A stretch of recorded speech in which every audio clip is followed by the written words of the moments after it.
Hey, love. Day two of your nonstop videos. I wanted to share with you what happened to me today. I guess not too much has happened. Um, I decided to play hooky from class today. Uh, well, at least my morning classes. I guess I didn't miss all that much. Well, I don't know about my English structured immersion class. But in my methods class, I didn't miss too much, which is good because that was the class I was worrying the most about. And then I went to my world music class, and we had this Native American speaker that was brought in. I swear he was high. The thing with my world music teacher is he's kind of a hippie. He's got long hair, and he's an ethnomusicologist. He's all about bringing in musicians that you wouldn't ordinarily meet, like from abstract cultures and stuff like that. So we brought in this Native American guy, and he seemed to be a little high, and all of a sudden he just starts singing this song that just drops the f bomb everywhere. It was hilarious, and then he like let us in with the singing of it, and our teacher was just kind of like, okay, let's go along with it, So we have this class of like 30 students like chanting the f bomb in the middle of this song and all loudly in our classroom. It was pretty funny. Um, I went home. I watched a little bit of Netflix just because I wanted to, and I was texting you at the same time. And then right before Shrine, I fell asleep, uh, probably for about 40 minutes, between 2 and 2:45, and talked to you and went to Shrine. I got out. I went to my Ed Psych class. We're learning about motivation, which I already know a little bit about motivation, but it was really kind of cool to hear all the different examples that you can instill in your students as far as motivation goes. Um, and then I got out, and I didn't wear a jacket. I know you'll probably be really mad at me. Um, and so I walked home really quickly, and I got straight to work on this video. So that's, for the most part, pretty much been my day. Um, Before Shrine, I guess we got into some more serious business. I guess she decided to bring up my mom and throw that into the pile. And I want to let you know that I agree with you on a lot of that stuff. I really do. Um, you know, if I was so hell bent on pleasing your parents and your mom had some kind of reservations against me, I would feel the same way. And so I definitely understand where you're coming from there. I'm not trying to stick up for my mom in any means. Like I said, I agree with you. But I do think you need to know all of the context. You know a lot of it. I mean, girlfriend takes boyfriend's virginity away, and mom feels like she's losing her place as far as guarding um, the kid, I guess, which is me. Um, but you don't know a lot about my half brother. I mean, you know that he exists, and you know that he's in Alabama, and I decided not to go with them uh, when they went to Alabama earlier this year because of money problems and time concerns and work stuff and stuff like that. Um,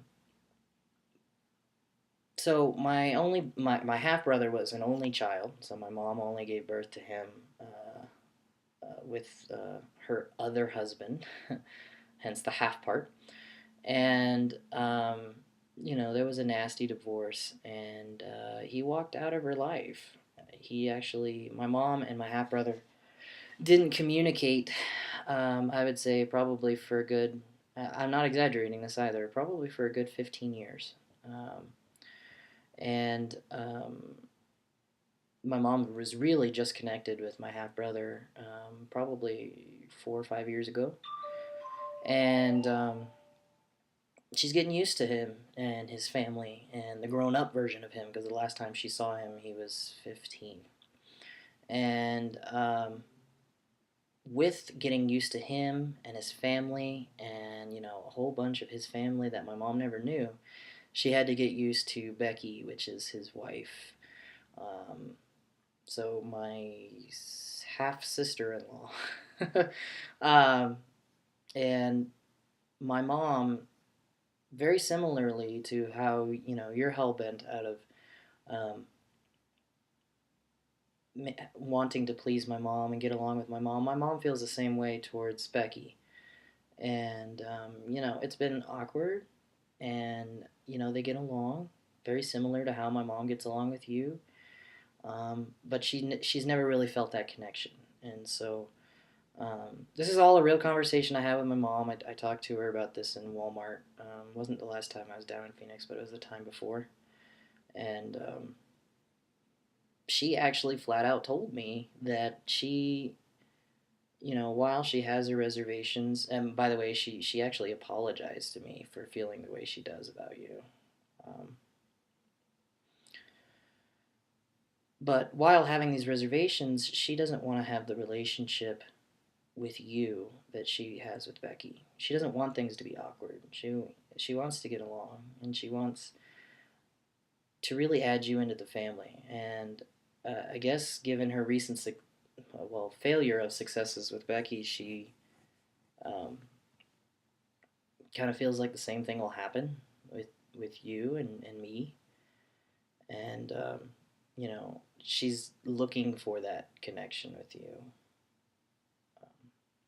My mom is a really great person. And like I told you earlier today, she doesn't hate people. My mom doesn't hate anybody. She's a very loving person.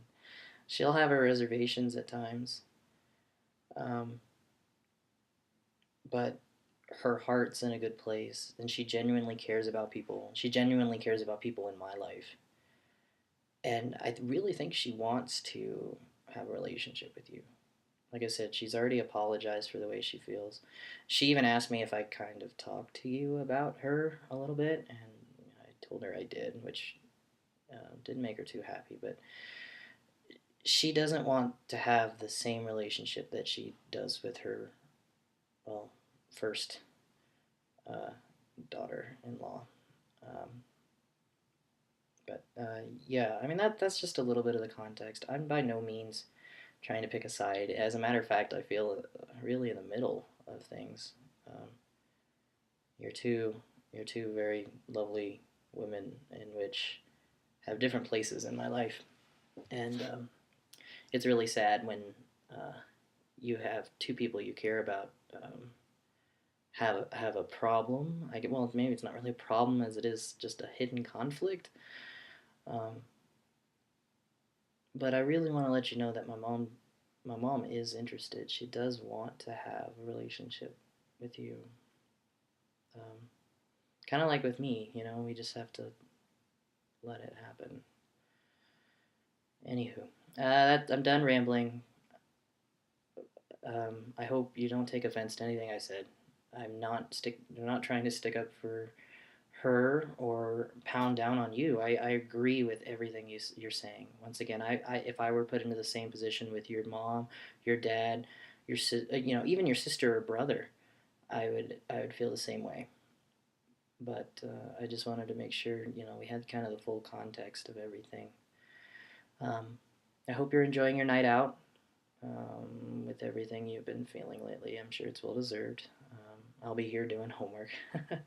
um, and text me when you can. We kind of stopped texting after that phone call that happened today. And so, hoping when you get this, you'll text me and